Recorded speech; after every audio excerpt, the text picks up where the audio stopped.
আসলে বুঝতে পারছিলাম না। প্রায় আমি দেখি যে তোমাদের সেকশন এর অনেকে আবার ওই টাইমে অ্যাভেলেবেল থাকো। আমি জানতাম না যে রুটিন আবার চেঞ্জ হয়েছে বা মাঝখানে ধরনের কিছু অবজারভেশন আছে। ইউনিট হাইড্রোগ্রাফের ল্যাগিংটা সম্পর্কে একটু খেয়াল করে দেখো। ইউনিট হাইড্রোগ্রাফের যদি একটা পার্টিকুলার ডিউরেশন ডি কে ধরে আমরা স্টাডি করি, সেক্ষেত্রে হাইড্রোগ্রাফটাকে লিনিয়ার ধরে আমরা এই ক্যালকুলেশনটা করব, এবং এইখানে ক্যালকুলেশন করার ক্ষেত্রে একটু দেখবে যে 1 ঘন্টার ইউনিট হাইড্রোগ্রাফ থেকে 2 ঘন্টা বানানো হয়েছে। তাহলে প্রথমে 1 ঘন্টার একটা ইউনিট হাইড্রোগ্রাফ ড্র করা হলো, তাকে 1 ঘন্টা ল্যাগ ঘটিয়ে আবারও ওই ইউনিট হাইড্রোগ্রাফটাকে ড্র করা হলো। দুটোকে যোগ করলে হবে 2 আওয়ারের জন্য রান অফ হাইড্রোগ্রাফ। তাকে প্রত্যেকটা হাইড্রোগ্রাফে 1 ইউনিট করে 2 ইউনিট রেনফল প্রডিউস হচ্ছে, সেখান থেকে 2 দিয়ে ভাগ করলে আমরা তাহলে 2 আওয়ারের ইউনিট হাইড্রোগ্রাফ সেখান থেকে প্রডিউস করতে পারবো। তাহলে এই কনসেপ্টটাই এখানে ডিটেলস লেখা আছে। আমরা দুটো মেথড সম্পর্কে বলেছিলাম। আমি এই স্লাইডের যাওয়ার আগে আমি একটা ওয়ার্ডের ফাইল তোমাদের সাথে শেয়ার করছি, এটা একটু খেয়াল করবে।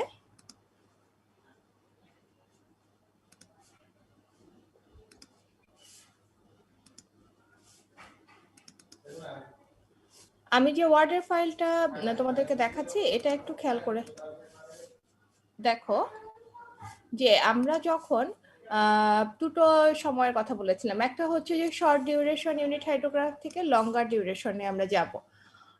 সুপারপজিশন মেথড, যেটা আমরা কিছুক্ষণ আগেও একটু বলার চেষ্টা করলাম, যে 3 ঘন্টার ইউনিট হাইড্রোগ্রাফ থাকলে সেখান থেকে 6 আওয়ার ইউনিট হাইড্রোগ্রাফ তৈরি করা যাবে। 3 থেকে 6 বানাতে গেলে বোঝা যাচ্ছে 3 ঘন্টার ইউনিট হাইড্রোগ্রাফ 2টা লাগবে। প্রত্যেকটা ইউনিট হাইড্রোগ্রাফে 1 ইউনিট করে স্ট্রম থাকার জনিত কারণে যেহেতু দুটো লাগছে, দুটো ইউনিট হাইড্রোগ্রাফকে যোগ করে এবং মাঝখানে হচ্ছে দ্বিতীয়টা 3 ঘন্টা ল্যাগ ঘটিয়ে যে ইউনিট হাইড্রোগ্রাফের কোঅর্ডিনেট আমরা পাচ্ছি, দুটো ইউনিট হাইড্রোগ্রাফ মিলিয়ে যে সারফেস রান অফ হাইড্রোগ্রাফ পাচ্ছি, তাকে আমরা 2 দিয়ে ভাগ করলে 6 আওয়ারের ইউনিট হাইড্রোগ্রাফ পাবো। আমরা দ্বিতীয় যে পদ্ধতির কথা বলেছিলাম, যে লং ডিউরেশন ইউনিট হাইড্রোগ্রাফ থেকে শর্টার ডিউরেশন ইউনিট হাইড্রোগ্রাফ আমরা ডেভেলপ করব, এটা এস কার্ভ টেকনিকের মাধ্যমে করব। এবং এস কার্ভটাকে আবার বলা হয় সামেশন কার্ভ। সামেশন কার্ভের ক্ষেত্রে ডাইরেক্ট সারফেস ডিসচার্জটা আমরা কন্টিনিউয়াস সাকসেশনের একটা ইউনিট স্ট্রম যেটা প্রডিউস করবে 1 সেন্টিমিটার আর টি আর আওয়ারে। তাহলে আমার সাথে সাথে এই কথাটা একটু লিখে রাখবে, টি আর আওয়ারে। যদি এটার বেস টাইম হয় ইউনিট হাইড্রোগ্রাফের জন্য ক্যাপিটাল টি আওয়ার, তাহলে কনস্ট্যান্ট যে আউটফ্লো কিউই, যেটা ইফেক্টিভ ডিসচার্জ বা আউটফ্লো বা রান অফ আমরা বলবো, সেটা টি আওয়ারে হবে। এবং এই কিউই সাথে রিলেশনটা হচ্ছে 2.78 মাল্টিপ্লিকেশন বাই এটা হচ্ছে যে বেসিন নিয়ে কাজ করছি সেই বেসিনের এরিয়া, এবং এটার জন্য ইউনিট হচ্ছে অবশ্যই কিলোমিটার স্কয়ার। আর টাইমটা অনেক সময় তোমাকে অঙ্ক করার সময় হয়তো সেকেন্ডে দেওয়া থাকবে, সেটাকে অবশ্যই তুমি আওয়ারে নিয়ে আসবে। মিটার কিউব পার সেকেন্ডে তোমার কিউই বা ইফেক্টিভ রান অফ বা কনস্ট্যান্ট আউটফ্লোটা তুমি পাবে। এখন এই ছবিটা দেখলে প্রথম দৃষ্টিতে খুব হিজিবিজি একটা দৃশ্য মনে হয়। এই ছবিটা তৈরি করার ক্ষেত্রে কি করতে হবে, যদি একটা ইউনিট হাইড্রোগ্রাফ থাকে এবং সেই ইউনিট হাইড্রোগ্রাফের ক্ষেত্রে তোমার যদি টি আর সময়টা দেওয়া থাকে, সেখান থেকে টি আর প্রাইম আওয়ারের ইউনিট হাইড্রোগ্রাফটা তৈরি করব।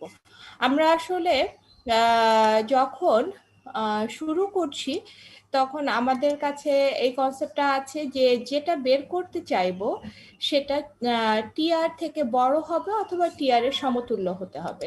আমরা এস কার্ভ মেথডটা, তোমরা যদি প্রিভিয়াস কোশ্চেনটাকে ফলো করো দেখবে যে তোমাকে বলেই দেওয়া থাকবে যে এস কার্ভ মেথডটা তুমি ফলো, এস কার্ভ মেথডটাকে বা এস কার্ভ টেকনিকটা ফলো করে তোমাকে এই ইউনিট হাইড্রোগ্রাফ একটা থেকে আরেকটাতে নিয়ে আসতে হবে। তাহলে আমরা এখানে কি করব, গ্রাফিক্যাল ডিফারেন্স দুটোর ভেতরে যতখানি থাকবে সেখান থেকে আমরা 2টা এস কার্ভের কথা চিন্তা করব, কারণ টিআর আওয়ারের জন্য যেটা আছে সেখান থেকে টিআর প্রাইম তৈরি করতে চাই। এখানে আমরা খেয়াল করে দেখি একটা শেডেড পোর্শন দেখা যাচ্ছে। শেডেড যে পোর্শনটা, এই শেডেড পোর্শনটা হচ্ছে সেই রান অফ যেটা টিআর প্রাইম আওয়ারে হয়েছে, এবং এটার ইন্টেন্সিটি হচ্ছে 1/TR centimetre, 1/TR centimetre per hour, যেখানে রান অফটা TR prime by TR centimetre. আর এবং এই রান অফের ক্ষেত্রে আমার হচ্ছে টাইম যেটা বের করতে চাই এবং যেটা আছে সেই দুটোর রেশিও থেকে আমরা রান অফটা বের করে নিচ্ছি। এক্ষেত্রে খেয়াল করে দেখো, আগে যখন আমরা করছিলাম আমাদের গিভেন যে টিআর আছে, সেই টিআরটাকে আমরা কি করেছিলাম, এটাকে ল্যাগ ঘটিয়ে ঘটিয়ে আমরা ছবিটা ড্র করেছিলাম। এক্ষেত্রে আমরা কাজটা করব অনেকখানি সামেশন কার্ভের ক্ষেত্রে কিউমুলেটিভ আকারে, যার কারণে আমরা এই ধরনের এস একটা ফরমেশন হবে। এখন এস ফরমেশন আমাদের কাছে আগে একটা হবে এবং পরবর্তীতে যেটা আমরা চাইবো সেটার জন্য আমরা যে সময়টুকুর জন্য চাইবো সেই সময়টুকুর জন্য আমরা তাকে ল্যাগ ঘটিয়ে এই সেকেন্ড এসটা পাবো। দুটো এস যেখানে ইন্টারসেক্ট করছে সেই অংশটুকু আমাদের জন্য ডিজায়ার্ড ইউনিট হাইড্রোগ্রাফ। আমরা এরপরে লাস্ট যে কাজটা করব, 1 সেন্টিমিটারের জন্য আমরা এই পুরো অর্ডিনেটকে এস কার্ভের যে ডিফারেন্স আছে সেটাকে টিআর বাই টিআর প্রাইম এভাবে তাকে মাল্টিপল করব।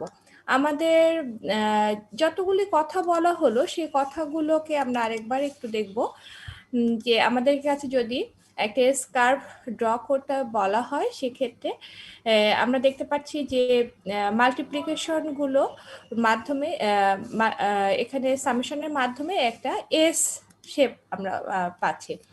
তাহলে আমাদের কাছে প্রথমে যে কাজটা করতে হবে, এস কার্ভটা যখন পাচ্ছি সামেশন আকারে, সামেশন আকারে কেমন, এই যে ছোট ছোট ছোট ছোট অনেকগুলো যদি আমাদের কাছে সেই গিভেন এস কার্ভ দেওয়া থাকে, তাহলে আমাদের সবগুলোকে সিরিজ গুলোকে ইউনিট হাইড্রোগ্রাফ ডিউরেশন ডি এর মধ্যে দুটো ক্ষেত্রে একটু আলাদা। আমি যেটা তোমাদেরকে ওয়াটার ফাইলে দেখিয়েছি, এটা হচ্ছে, আমি তো ভুলে গেলাম, এটা সম্ভবত রঘুনাথের বই থেকে আমি দেখাচ্ছি, রঘুনাথের বইটা থেকে। আর এখানে আমি যেটা দেখাচ্ছি এটা ইন্টারন্যাশনালি এখন ওই ডিউরেশনটা ডি দিয়ে উচ্চারণ হয়, তো এই জন্য একটু প্রেফার করা হয় ডি দিয়ে প্রকাশ করতে, কিন্তু আমরা আসলে ট্র্যাডিশনাল বইতে টি দিয়ে প্রকাশ করছি, সুতরাং সিম্বলে ওভাবে খুব বেশি যাবে আসবে না, জাস্ট মানে একটু ভিন্নভাবে প্রকাশ করা হয়েছে। ডিউরেশন ডিতে দিয়ে যতগুলি ইউনিট হাইড্রোগ্রাফ আছে সেগুলোকে অ্যাড করে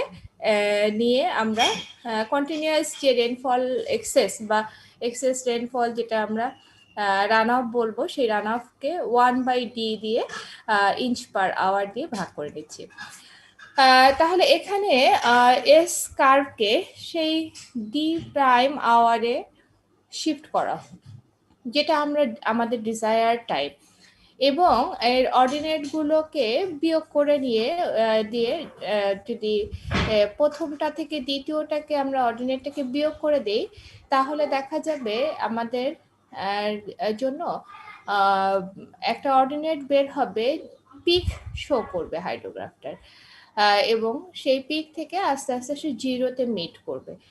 তাহলে প্রথম যে এস কার্ভ তাকে ডি প্রাইম দিয়ে যদি আমরা শিফট করি, দুটো অর্ডিনেটের ভেতরে যে ডিফারেন্স সেটাকে আমরা দিয়ে বের করতে পারবো আসলেই আমাদের ডিজায়ার্ড ইউনিট হাইড্রোগ্রাফটা কত হবে। এখানে একটা বিষয় দেখো, আমার সাথে সাথে তোমরা কি এই টাইমটা একটু লিখে নিবে কিনা, কারণ আজকে তোমাদের সাথে আমার কথা ছিল তোমরা একটা গ্রাফ পেপার নিয়েই কাজটা করবে।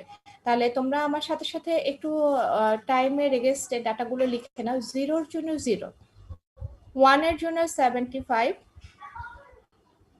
2 এর জন্য 250, 3 আওয়ারের জন্য 300, 4 আওয়ারের জন্য 275, ফিফথ আওয়ারের জন্য 200, সিক্স আওয়ারের জন্য 100, সেভেন্থ আওয়ারের জন্য 75, এইট আওয়ারের জন্য 50, 9-এর জন্য 25 এবং 10-এর জন্য 0। এখানে তোমাদের কি কি অবজারভেশন আছে?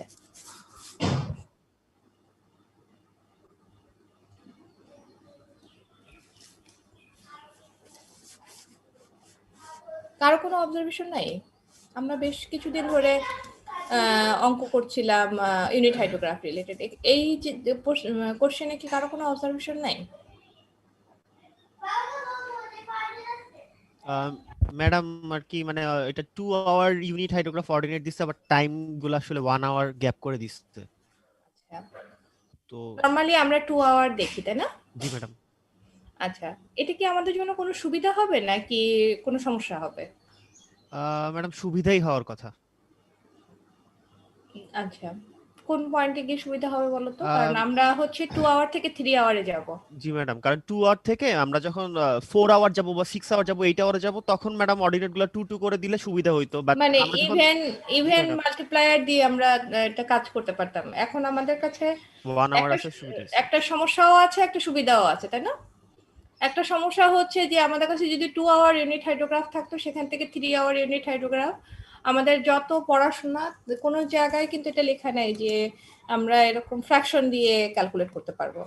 তাও ধরো মানে 2 আওয়ার থেকে 3 আওয়ারে গেলে সেক্ষেত্রে ফ্র্যাকশন তোমার হিসাবে যে ক্যালকুলেশনটা, সেটার জন্য আমরা 1 আওয়ারের এই টাইমিং এর রেসপেক্টে অর্ডিনেট গুলো পেয়ে আমাদের জন্য সুবিধা হচ্ছে। তাহলে আমরা প্রথম স্টেপটা কি করব? প্রথম স্টেপে আমরা টাইম আমাদের কাছে আছে হচ্ছে আমাদের কাছে আসলে কি কি সুবিধা হবে?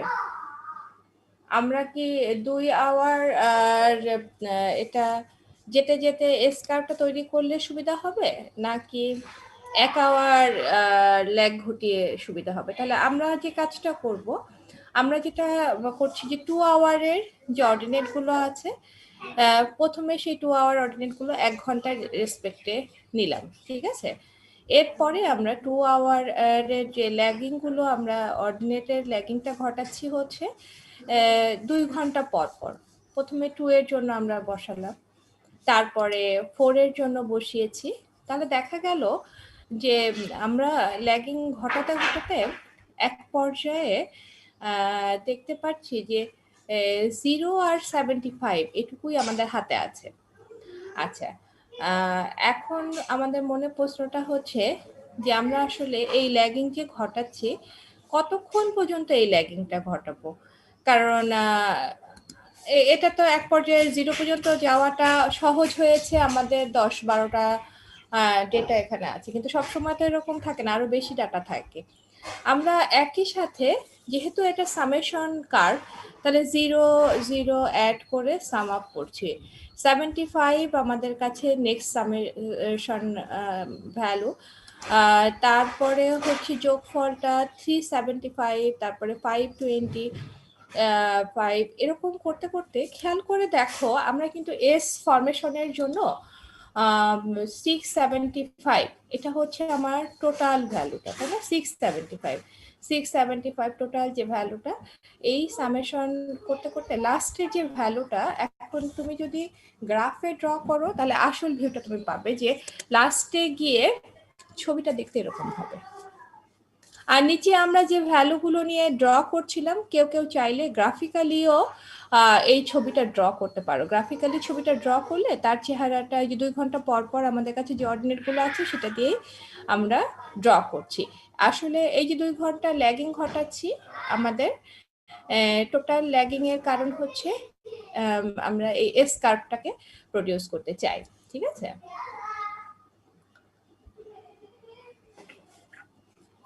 আশিক সাহেব, সালাম আলাইকুম ম্যাডাম। চেক তো দেয় না। আচ্ছা আমি ব্যাংকে আচ্ছা দেয় না, একটা দরখাস্ত আছে বুঝা, ম্যাডামে ফোন করে এসে দিব। ম্যাডাম আমি আসতেছি আপনার কাছে, আপনি একটু ইয়া করে সাইন করে দিয়ে ওই হ্যাজান্তরে ফরম লইছি। আপনি আসতেছি এখন, ফোন করে দিলে দিব।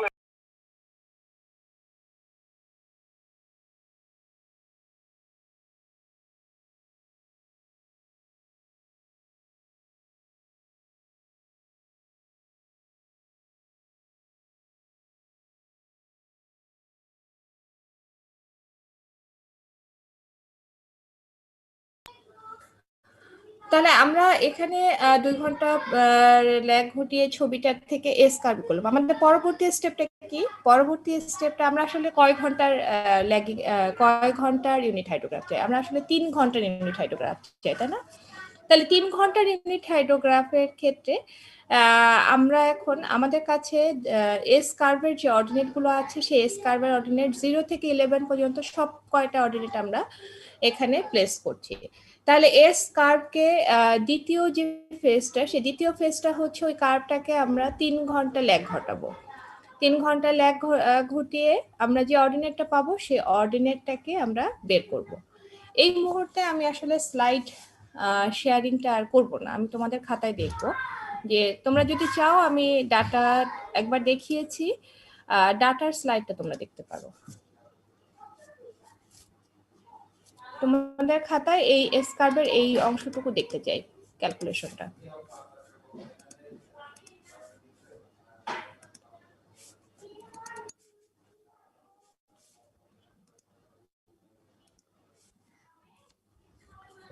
তাহলে এখান থেকে আমরা হচ্ছে প্রথমে 2 ঘন্টার ল্যাগ ঘটালাম, সেখান থেকে এস কার্ভ তৈরি করব।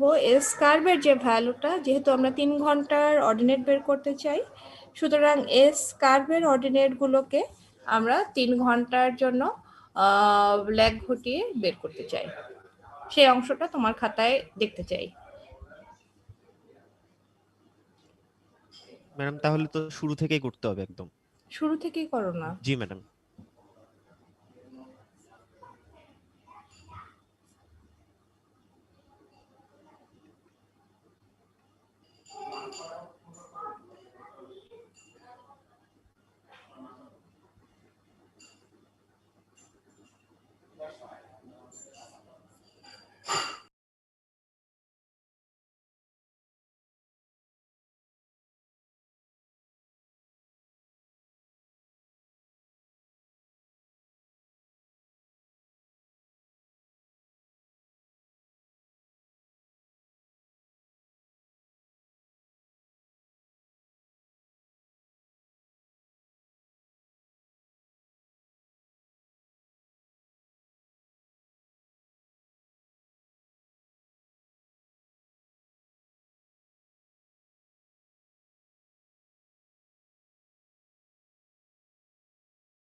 তাহলে কত দূর পর্যন্ত হলো অঙ্ক?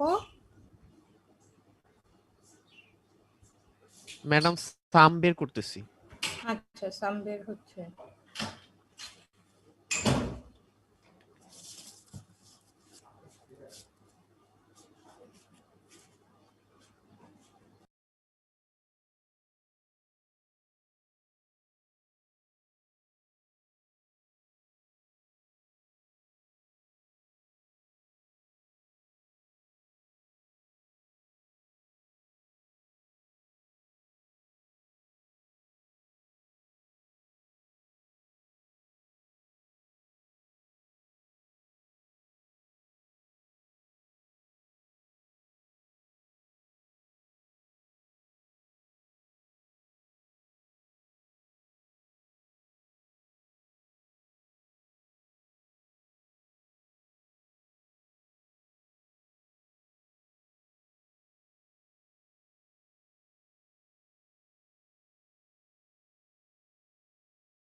তাহলে সামগুলো বের হওয়ার পরে কি এখন 3 ঘন্টার জন্য ল্যাগ ঘটাতে পেরেছি আমরা?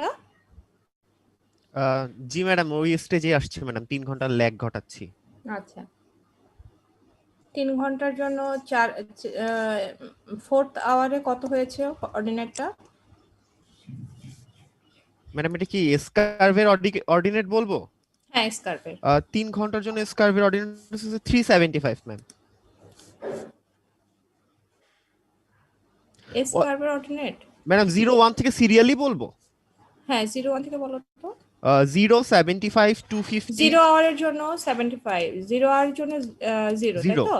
জি ম্যাম। তারপরে 1 আওয়ারের জন্য 75, হুম 2 আওয়ারের জন্য 250, 3 আওয়ারের জন্য 375, 4 হুম। আওয়ারের জন্য 525, 5th আওয়ারের জন্য 575, 6th আওয়ারের জন্য 625, 7th আওয়ারের জন্য এখন খেয়াল করে দেখো, আমরা হচ্ছে প্রথম থেকে 3 কিন্তু ল্যাগ ঘটিয়েছি, তাই না? জি ম্যাম। তাহলে 4th আওয়ারের জন্য 75 হবে। এখন কি এটা তোমার সাথে আমার মিলেছে? জি ম্যাম। স্লাইডের দিকে তাকাও।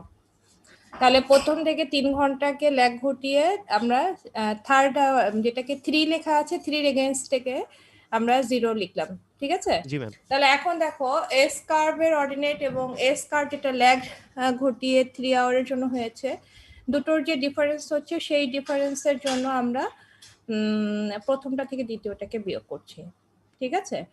এখন আমাদের কাছে দুটো বিষয় ছিল যে ম্যাডাম আপনি আমরা কি স্লাইড দেখাচ্ছেন? দেখতে পাচ্ছেন? স্লাইডটা যায়নি? না ম্যাডাম, দেখতে পাচ্ছেন। আচ্ছা আচ্ছা।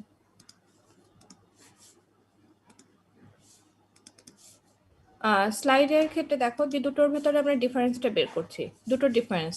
এখন 3 আওয়ারের জন্য আমরা কিন্তু এটা পেয়েছি, এর জন্য রান অফ হাইড্রোগ্রাফের অর্ডিনেট, এটাকে আমরা ইউনিট হাইড্রোগ্রাফের অর্ডিনেট বের করব।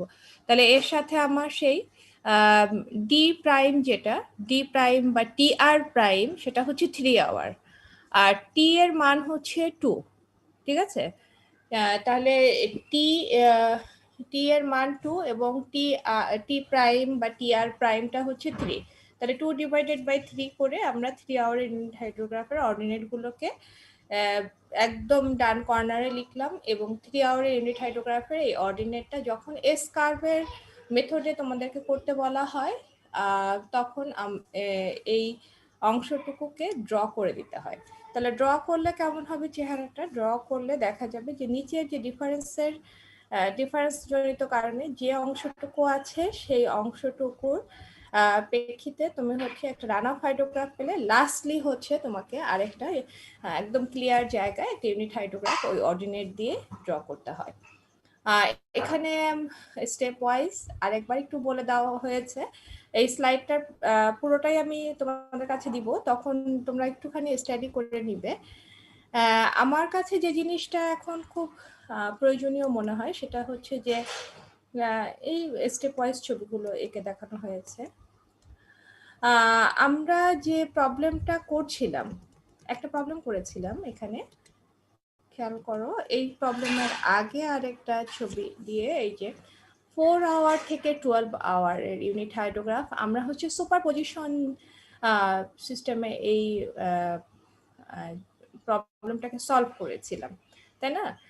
যে 4 আওয়ারের জন্য যদি 12 আওয়ার হয় তাহলে 3টা ইউনিট হাইড্রোগ্রাফ হবে, এবং ফাইনালি তাদের সামেশনকে 3 দিয়ে আমরা ভাগ করেছিলাম। এখন এই জায়গাটাতে কোনো মেথডের নাম বলে দেওয়া নেই। তোমাদের কাজ হচ্ছে এই প্রবলেমটাকে অবশ্যই আমরা যদি একটা এসকার মেথডের সাহায্যে 4 আওয়ার ইউনিট হাইড্রোগ্রাফ থেকে 12 আওয়ার ইউনিট হাইড্রোগ্রাফ করতে চাই কিভাবে করতে পারবো, এটা একটু এক্সারসাইজ করা এবং একটু দেখা যে সুপারপজিশন পদ্ধতির মাধ্যমে তুমি যে অর্ডিনেট গুলো পাচ্ছ, এসকার পদ্ধতির মধ্যে যে অর্ডিনেট পাচ্ছ দুটোর ভেতরে কতখানি পার্থক্য হয়, ঠিক আছে? আমার এই লাস্ট কথাগুলো কি সবাই বুঝতে পেরেছো? এখানে কিন্তু কোনো মেথড লেখা নাই। অনেক সময় দেখা যায় যে মেথড লেখা নেই, তুমি তোমার যেটা সহজ মনে হয় সেই পদ্ধতিতে করতে পারো, কিন্তু যদি মেথড উল্লেখ করে দেওয়া থাকে সুপারপজিশন মেথডে করো, বা যদি বলেই দেওয়া থাকে যে এটা এসকার মেথডে করো, তাহলে সেইভাবে এই প্রবলেমটা সলভ করতে হবে। আমরা 2 আওয়ার থেকে 3 আওয়ার ইউনিট হাইড্রোগ্রাফটাকে ট্রান্সফার করা শিখলাম। আমরা আরেকটা জিনিস এখন একটু শিখবো, সেটা হচ্ছে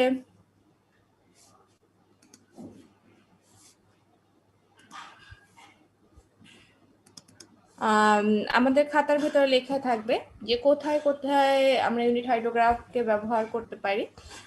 ইউজার্স অফ ইউনিট হাইড্রোগ্রাফ, আমরা ইউনিট হাইড্রোগ্রাফকে বের করব এক্সট্রিম রেনফল ম্যাগনিটিউড বের করার জন্য, যেটা হাইড্রোলিক স্ট্রাকচারের ডিজাইন পারপাসে লাগবে।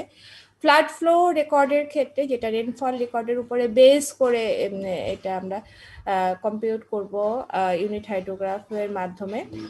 আমরা ফ্লাড ফোরকাস্টিং এবং ওয়ার্নিং সিস্টেম, যেটা রেনফল বেসড হবে, সেটা ডেভেলপমেন্টের জন্য unit hydrograph application, unit হাইড্রোগ্রাফের application হবে।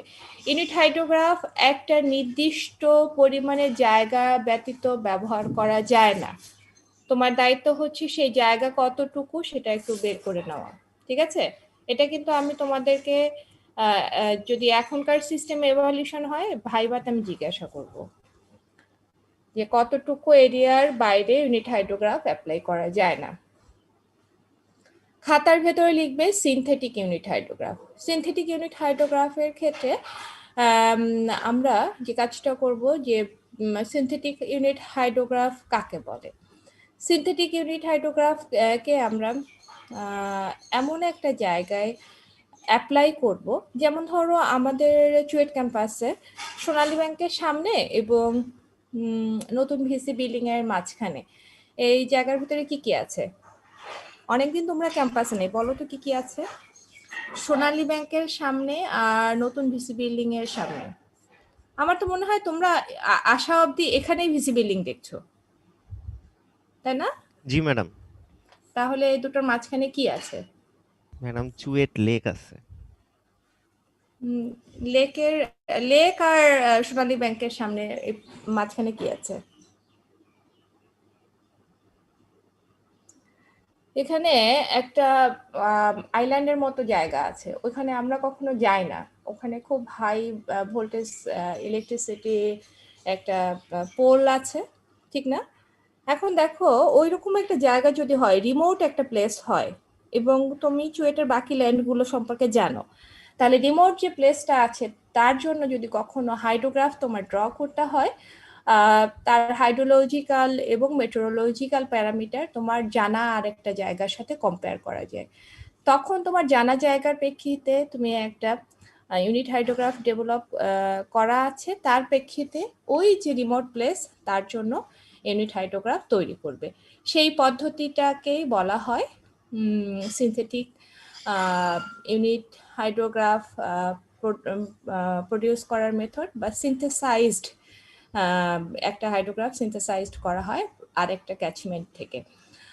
স্নাইডারের একটা অবদান আছে, ভদ্রলোক স্নাইডার 1938 সালে একটা মেথড আমাদেরকে জানিয়েছেন, এবং সেই মেথডটা আসলে একটা নির্দিষ্ট এরিয়ার পর্যন্ত অ্যাপ্লিকেবল। তারপরেও অনেক সময় দেখা যায় যে আমাদের কাছে অন্য কোনো টুল না থাকলে আমরা এই মেথডটাকে ব্যবহার করি। এই মেথডের ভেতরে বেস উইথ টি দিয়ে প্রকাশ করা হবে, পিক ডিসচার্জ কিউপি দিয়ে প্রকাশ করা হবে, এবং ল্যাগ টাইম টিপি দিয়ে প্রকাশ করা হবে।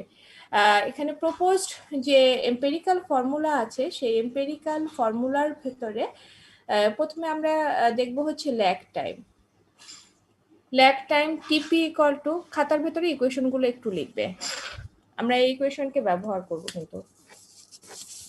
তাহলে প্রথমে আমরা ল্যাগ টাইম টিপির জন্য লিখছি টিপি equal to city into L into LCA, এটার পাওয়ার হচ্ছে 0.3। আচ্ছা, এরপর স্ট্যান্ডার্ড ডিউরেশন যেটা নেট রেইনের জন্য আছে সেটাকে টি আর বলা হচ্ছে, এবং এই টি আরটা বের হবে টিপি এর মাধ্যমে, যাকে টিপি কে আমরা 5.5 দিয়ে যদি ভাগ করতে পারি তাহলে টি আর বের করতে পারবো। এরপরে বের করব হচ্ছে peak flow, QP equal to CP into area divided by TP. তাহলে বেস টাইম যেটা আমাদের কাছে আছে সেই বেস টাইমটাকে আমি বের করব T equal to 3 plus 3 into টিপি বাই 24। এর পরে আমাদের কাছে কি আছে, এরপরে আমাদের কাছে দেওয়া আছে peak flow. Peak flow per kilometre square, per kilometre স্কোয়ারের ক্ষেত্রে পিক ফ্লো যেটা কিউপি স্মল আকার, স্মল কিউপি দেওয়া আছে, এটাকে আমরা লিখব ক্যাপিটাল কিউপি ডিভাইডেড বাই টিপি।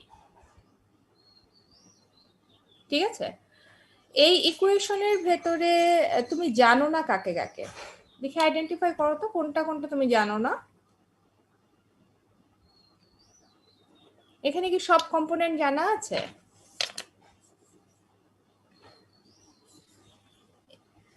এই এলটা কি কখনো আগে তোমাদেরকে জানানো হয়েছে এল মানে কি? তাহলে আমরা প্রথম থেকে শুরু করি যে ল্যাগ টাইম টিপি সমান সমান সিটি। সিটি একটা কনস্ট্যান্ট, ঠিক আছে, সিটি একটা কনস্ট্যান্ট এবং এই সিটির রেঞ্জ হচ্ছে 0.2 থেকে 2.2 দিয়ে। আবার এল আছে, এলটা হচ্ছে আমরা ওই যে এরিয়াটা নিয়ে কাজ করছি ওই এরিয়ার লংগেস্ট ওয়াটার কোর্স নিয়ে কাজ করব, সেটাকে আমরা এল বলছি। এছাড়াও এল সিএ দিয়ে যেটা বোঝানো হচ্ছে সেটা হচ্ছে মেন স্ট্রিম বরাবর আর আমাদের কাছে যে দূরত্ব আছে সেটাকে এল সিএ দিয়ে প্রকাশ করা হয়। এরপরে কি আছে, যখন স্ট্যান্ডার্ড ডিউরেশনের কথা বলছি টি আর, সেই টি আর কে টিপি, তাহলে প্রথমে যদি আমি ল্যাগ টাইমটা বের করি তাকে 5.5 দিয়ে ভাগ করা যাবে। আচ্ছা, পিক ফ্লোর জন্য সিপি আছে, সিপির যে রেঞ্জ 2 থেকে 2 to 6.5 এই রেঞ্জের মধ্যে তাকে থাকতে হবে। এরিয়া তো আমরা জানছি যে এরিয়া ওই বেসিনটার এরিয়া আমাদের জানতে হবে, ডিভাইডেড বাই টিপি, আবারও সেই ল্যাগ টাইমটাকে দিয়ে ভাগ করছি।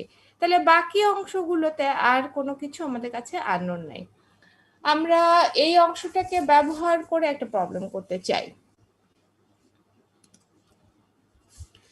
ম্যাডাম আমাদের কি যে এস কার্ভ বা ওই টপিকটা শেষ ম্যাডাম? কিছু প্রশ্ন ছিল ম্যাডাম, এটা করতে হ্যাঁ পারিনি। বলো বলো। ম্যাডাম ওই যে মেথড অফ সুপারপজিশনে আমরা দেখছি যে আসলে বাড়ানো যায়, বা আমার 2 আওয়ার আছে সেখান থেকে 4 আওয়ার পাবো, বা 4 আওয়ার আছে সেখান থেকে 12 আওয়ার পাবো। যদি আমার 4 আওয়ারের একটা ইউনিট হাইড্রোগ্রাফ থাকে এবং সেখান থেকে 6 আওয়ারের একটা ইউনিট হাইড্রোগ্রাফ বের করতে বলে ম্যাডাম, তাহলে কি পারবো? আমরা তো সেরকম করলাম না, 2 ঘন্টা থেকে 3 ঘন্টা করলাম না।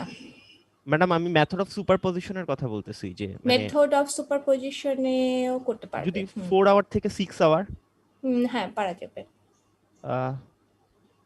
4 ম্যাডাম আওয়ার থেকে তাহলে 6 আওয়ার প্রসেসটা তো কি? পারা যাবে। 4 আওয়ার থেকে তোমাকে ল্যাবটা নিচের দিকে কতক্ষণ নাম, করাবো ম্যাডাম?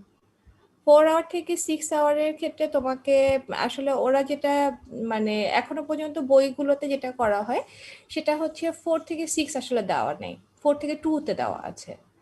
যেগুলি আছে তোমার 4 থেকে 6 এর ক্ষেত্রে তোমাকে ওই এখানে একটু নিয়ে আসি আমি, এখানে যেমন 1 আওয়ারের করে যেমন অর্ডিনেটটা বের করে দেওয়া ছিল, সেক্ষেত্রে তোমাকে ওই 4 আওয়ার থেকে 6 আওয়ারে যাওয়ার জন্য তোমাকে 2 আওয়ারের অর্ডিনেটগুলো বের করে নিতে পারবো। তাহলে 2 আওয়ারের জন্য তুমি 4 থেকে 2 তে চলে আসলে, 2 থেকে তুমি তখন 6 এ গেলে। আমি কি এটা বোঝাতে পেরেছি? কোশ্চেনটা কি করেছো?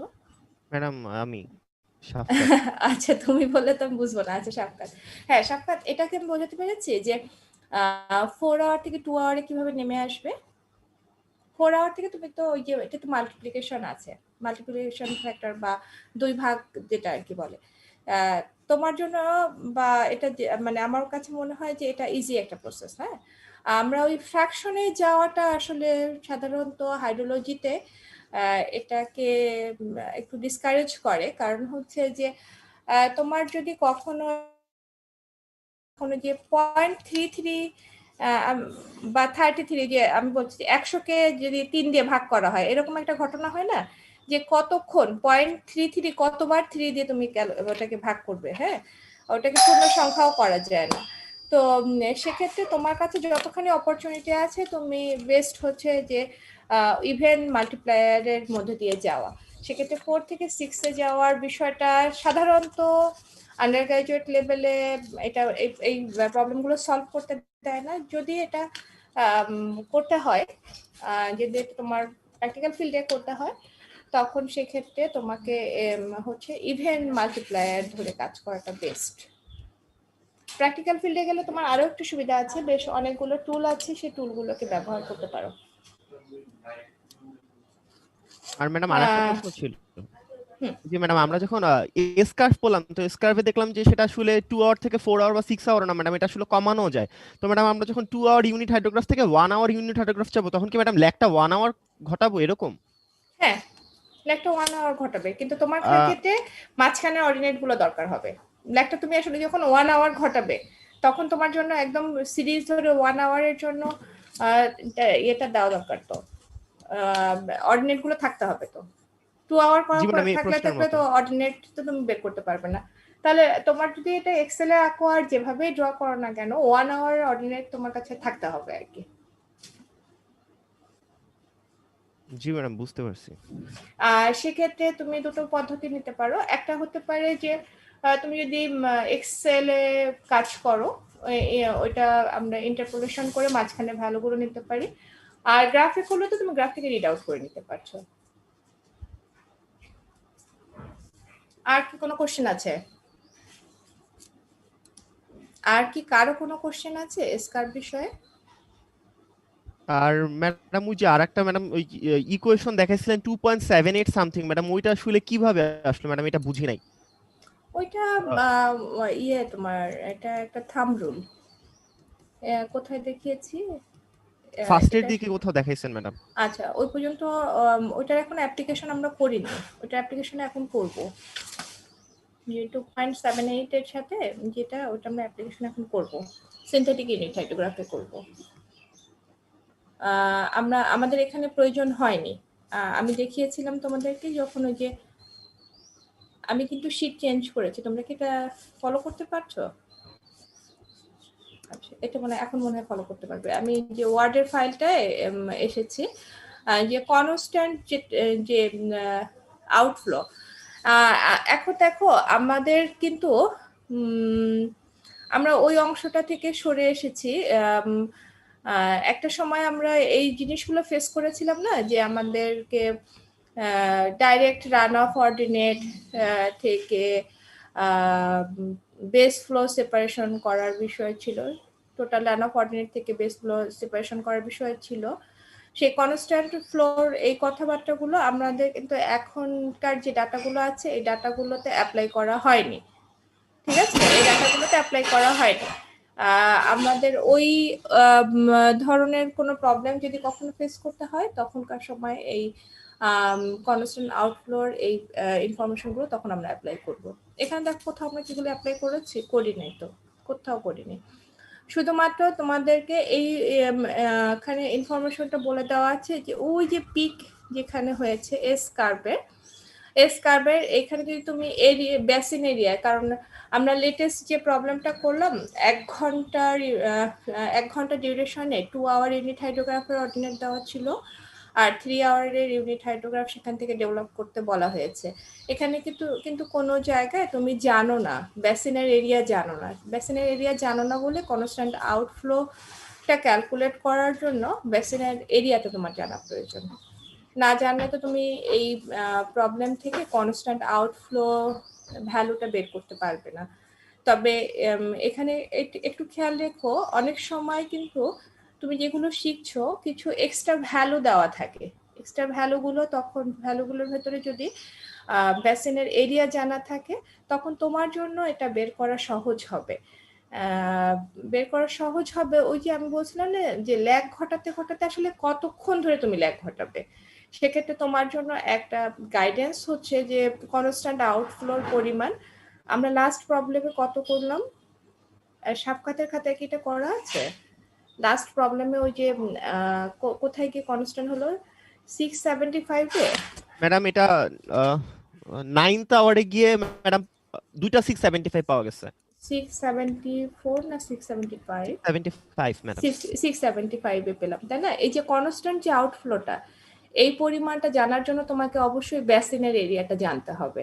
বেসিনের এরিয়া জানা না থাকলে তখন তো এই যে তুমি বুঝতে পারছো না যে কতক্ষণ ধরে তুমি এই 675 লিখতে থাকবে, তাই না? বা 675 লেখার পর তুমি দেখতে পাচ্ছ 675ই হতে থাকছে। এটার সম্পর্কে একটু গাইডেন্স এমনও হতে পারে যে তোমার এখানে সিম্পলি পরপর 3টা যদি একই রকম ভ্যালু হয় তখন তুমি স্টপ হয়ে যাবে। যখন ওই যে 4 আওয়ার থেকে 12 আওয়ারের জন্য করতে যাবে তখন দেখবে যে পরপর 3টা হলেই স্টপ করে দিতে হয়, অনেকগুলো ভ্যালু তো ওটাতে। আর কি কারো কোন কোশ্চেন আছে কিনা স্কার্ভ বিষয়ে? ওকে, তাহলে আমরা এবার হচ্ছে এমন একটা কাজ করব যেখানে ডাটা নেই সেরকম একটা জায়গায় যাব। আমরা আসলে স্কার্ভ মেথড বলি বা হাইড্রোগ্রাফ তৈরি করি। হাইড্রোগ্রাফ দিয়ে আসলে এই ধরনের ফ্লাডের বিহেভিয়ারটাকে প্রেডিক্ট করতে চাই। কোনো একটা স্টর্মের ইভেন্ট, কোনো একটা নির্দিষ্ট ডিউরেশনকে মাথায় রেখে এ ধরনের প্রেডিকশন করতে চাই। ওকে, তাহলে আমাদের কাছে এক্সাম্পল যে প্রবলেম একটা আমরা করব নেক্সট ক্লাসে, সেক্ষেত্রে তোমাদের কাছে কিছু তথ্য একটু জানা দরকার। দুটো ক্যাচমেন্ট এরিয়া আছে, সেই ক্যাচমেন্টের ক্ষেত্রে এ ক্যাচমেন্টের সমস্ত তথ্য আমাদের কাছে জানা আছে, বি ক্যাচমেন্টের তথ্যগুলো আমরা বের করতে চাই। এ ক্যাচমেন্টের জন্য এল দেওয়া আছে, এল সি এ দেওয়া আছে এবং এরিয়া দেওয়া আছে। সিনথেটিক ইউনিট হাইড্রোগ্রাফের জন্য আরো কিছু প্রচলিত মেথড আছে, তবে স্নাইডার্স মেথডের উপরে আমরা আন্ডার গ্রাজুয়েট লেভেলে এটা কনফার্ম করতে চাই তুমি স্নাইডার্স মেথডটাই অ্যাপ্লাই করতে শিখছো।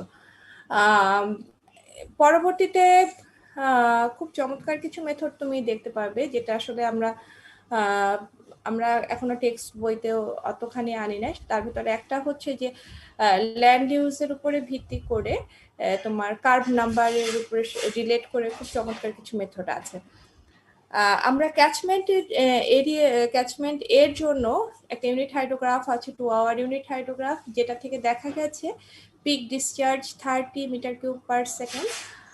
আমাদের কাছে আরেকটা তথ্য দেওয়া আছে যে ক্যাচমেন্ট বি এর জন্য এক্সেস রেনফল যখন শুরু হয়েছিল তার থেকে পিক যে ডিসচার্জ, সেই পিক ডিসচার্জ এবং রেনফল শুরু হওয়ার মাঝখানে যে টাইমটা, যেটাকে আমরা ল্যাগ টাইম বলি, সেই টাইমটার পরিমাণ হচ্ছে 9 ঘন্টা। স্নাইডার্স মেথড ব্যবহার করতে হবে এবং একটা ইউনিট হাইড্রোগ্রাফ ডেভেলপ করতে হবে ক্যাচমেন্ট বি এর জন্য। আমাদের নেক্সট ক্লাসে আসার আগে অবশ্যই খাতার ভেতর ইকুয়েশন লেখাগুলো থাকতে হবে স্নাইডার্স মেথডের জন্য। একটা গ্রাফ পেপার হলে খুব ভালো হয়, কারণ বুঝতে পারছো যে এমন একটা এরিয়া নিয়ে আমরা কাজ করতে যাচ্ছি যেখানকার জন্য তথ্যগুলো পুরোপুরি নাই, কিছু তথ্য আছে। কাজটা কিন্তু যথেষ্ট কঠিন একটা কাজ। তাহলে আস্তে আস্তে আমাদের ওই সব ডাটা আছে সেই অবস্থান থেকে কিছু আছে, কিছু ডাটা প্রেডিকশন করতে হচ্ছে, সেই পদ্ধতিতে আমরা যাচ্ছি। আমাদের অনেকের ভেতরেই হয়তো ধারণা আছে যে বাংলাদেশে কোনো একটা অর্গানাইজেশন ফ্লাড ফোরকাস্টিং এর উপরে কাজ করে। কারা কাজ করে বলো তো?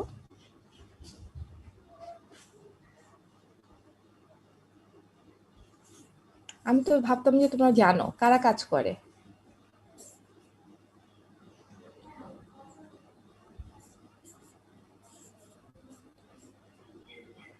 এমন কি হয়েছে জানতে এখন মনে পড়ছে না, নাকি একদম কখনোই জানা হয়নি?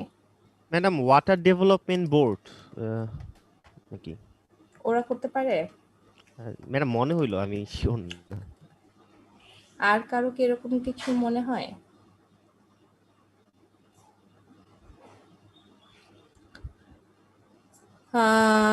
হ্যাঁ, এটা হচ্ছে বাংলাদেশ ওয়াটার ডেভেলপমেন্ট বোর্ড। তবে বাংলাদেশ ওয়াটার ডেভেলপমেন্ট বোর্ড তোমরা স্ক্রিন আমি শেয়ার দিয়েছি, যে সাইটটা দেখাচ্ছি এই জায়গাটাতে ওরা দাবি করে যে ওরা 24 আওয়ার্স মানে এটা লাইভ রাখে এবং এখানে দেখায় যে কোথায় কখন ফ্লাড হচ্ছে। ফ্লাড ফোরকাস্টিং এর এই পুরো বাংলাদেশের ম্যাপটা কি তোমরা দেখতে পেয়েছো যে কোথায় কোথায় কিছু আছে গ্রিন কালারের নোটিফিকেশন, শুধুমাত্র একটা জায়গায় বোধহয় এটা পার্পল কালারের দেওয়া আছে, মোংলা এরিয়াতে। হ্যাঁ, তো এই কাজটা ওরা সর্বক্ষণ ধরে কাজটা করছে, রিয়েল টাইম ফোরকাস্টিং যখন করা হয় এর পেছনেই তোমার এ ধরনের একটা বিষয় থাকে যে পেছনে কাজ করতে হলে অনেকটা ওই স্নাইডার্স মেথডের কনসেপ্টের মতোই যে সব ডাটা আমার কাছে নাই, কিছু ডাটা আমাকে প্রেডিক্ট করতে হচ্ছে। সেই প্রেডিকশনের ভিত্তিটা মোটামুটি আমরা এই যে হাইড্রোলজি পড়তে পড়তেই অনেকখানি আমাদের ভেতরে ডেভেলপ হয়ে যায়। যে তোমরা তো স্যারের class already missing rain gauge সম্পর্কে জানো, তাই না? তো এভাবেই আর কি, যে যেখানে তুমি ডাটা অ্যাক্সেস নাই সেখানে তুমি কিভাবে কাজ করবে সেই বিষয়টাই সম্পর্কে আমরা আমাদেরকে ভাবতে শেখায় হচ্ছে এই হাইড্রোলজির এই লাস্টের কিছু কথাগুলো। স্নাইডার্স মেথড অনেকখানি আমাদেরকে ভাবতে শেখায় যে না, আমাদেরকে একসময় ফোরকাস্ট করতে হবে। ঠিক আছে, তাহলে সেকশন এ থেকে যারা আছো তারা একটু খেয়াল করো যে আমরা নেক্সট ক্লাসটা 11টার সময় নিব, সেকশন এ এবং বি মিলিয়ে সোমবার দিন। ঠিক আছে, তাহলে সেকশন এ এখন ক্লাস থেকে বের হবে, সেকশন বি এর ক্লাস হবে। আর ম্যাডাম একটা জিনিস জানার ছিল ম্যাডাম। হুম। ম্যাডাম আপনার এই যে স্লাইডে অনেক এক্সাম্পল লেখা থাকে, কিন্তু ম্যাডাম এগুলো আসলে সুব্রামানিয়া বা চাওয়ের সাথে মিলে না। এগুলো কোন বই থেকে ম্যাডাম আপনি কালেক্ট করছেন ম্যাডাম, এটা কি একটু বলা যাবে? সুব্রামণিয়ার বইয়ের আমি আসলে সেকেন্ড এডিশনটা ফলো করেছিলাম, এডিশন চেঞ্জ হওয়ার কারণে কি তোমরা পাচ্ছ না? ম্যাডাম কমন পড়তেছে, বাট কিছু কিছু দেখা যাচ্ছে ম্যাডাম এক্সাম্পল লেখা, বাট এটা বইয়ে পাইতেছেন। এটা কি রঘুনাথের বই থেকে ম্যাডাম আপনি কিছু কালেক্ট করতেছেন? রঘুনাথের বইও ছিল, হ্যাঁ একটা সময় রঘুনাথের বই পুরোপুরি খুব কমপ্লিট একটা বই মনে হতো। তোমাদের ব্যাচ থেকে আমি জি সুব্রমণিয়ার বইয়ের 4th এডিশন দেখছি।